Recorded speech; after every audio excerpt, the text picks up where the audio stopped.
In continuing to explore what faith is and what faith is not, today we're going to look at the time when Jesus told his disciples that they could tell a mountain to be thrown into a sea. Now, shortly before this, Jesus had cursed a fig tree to death. That's right, pretty wild stuff. And when his disciples saw that his words to the tree had actually caused it to die, they asked how he did this.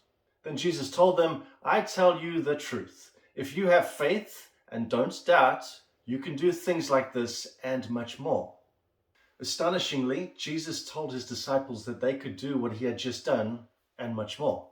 And he used those two words that we've been looking at, faith and doubt. And then Jesus continues, "Have faith in God. I tell you the truth. You can say to this mountain, 'May you be lifted up and thrown into the sea,' and it will happen. But you must really believe it will happen and have no doubt in your heart." You see, I've tried this. I've spoken to mountains, both literal ones and figurative ones, but I haven't always seen the results that Jesus said that I, as one of his disciples, should see. And maybe this is applicable to you as well. So does our lack of experience mean that what Jesus said isn't applicable to us? Well, some believe that to be the case.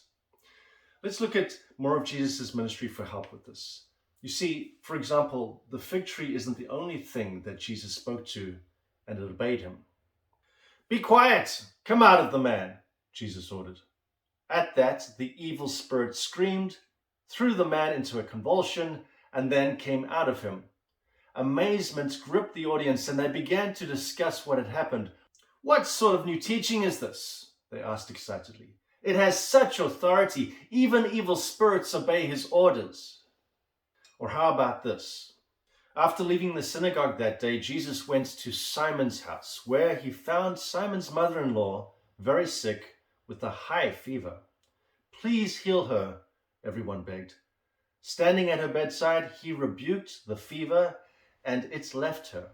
In another case, Jesus was sleeping on a boat during a terrible storm, and his disciples, believing that Jesus could save them, woke him up. But Jesus was not impressed with what they'd just done.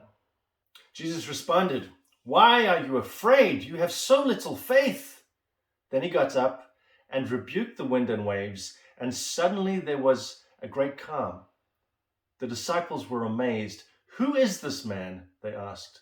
"Even the wind and the waves obey him." Demons, sickness, and nature all obeyed Jesus. Why? Because Jesus is God and God's creation must obey him, some might say. Now, Jesus is God, yes, but in coming to earth, he turned his power off and he functioned like you or I would function. So then why did creation obey him? Well, Jesus said, "I tell you the truth, the Son can do nothing by himself." What could Jesus do by himself? Jesus, God in the flesh, could do nothing by himself. And here he says it again. "I can do nothing on my own." And here, "I do nothing on my own." You see, while Jesus was on earth, he wouldn't and he couldn't act alone. I tell you the truth, the Son can do nothing by himself. He does only what he sees the Father doing. Whatever the Father does, the Son also does. So as you read the Gospels, you are seeing God the Father's will being acted out by his Son, as Jesus says and does what his Father tells him to say and do. So let's go back to what Jesus said about speaking to a mountain. Have faith in God. I tell you the truth. You can say to this mountain, "May you be lifted up and thrown into the sea," and it will happen. But you must really believe it will happen and have no doubt in your heart. Now, we've seen Jesus speak to demons, to sickness, and to nature, and all of these things obeyed him. So if he had to speak to this mountain that he's referring to as he trains his disciples, if he told this mountain to be thrown into the sea, would it happen?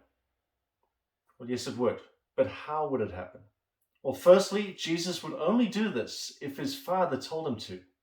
And secondly, Jesus would say what his Father said the way his Father said it. And this is why creation obeyed Jesus, God in the flesh, functioning as a man. Now, do you think in training his disciples, teaching them how to get creation to obey them, that Jesus said, Guys, I've been following my Father's instructions to the letter because, as I've told you, I can do nothing apart from Him.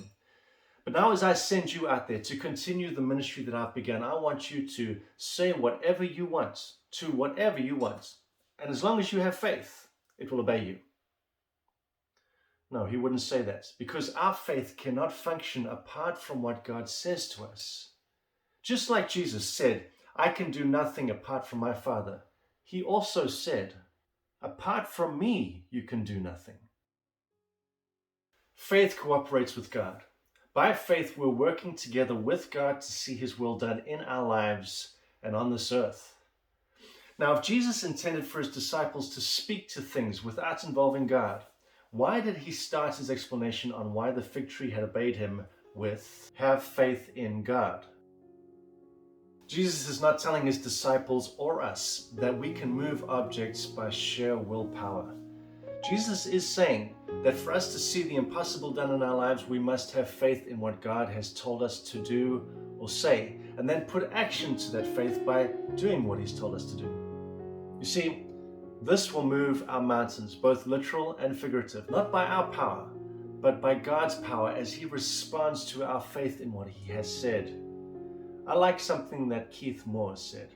If you will say what God says, He will do what you say. A huge part of having faith that gets results is hearing from God. So to help you with what hearing from God looks like, I'm putting up a link over here to a message that I preached on this topic. In my next video, I'm going to be looking at Paul and Peter. We'll see them applying what we've been looking at.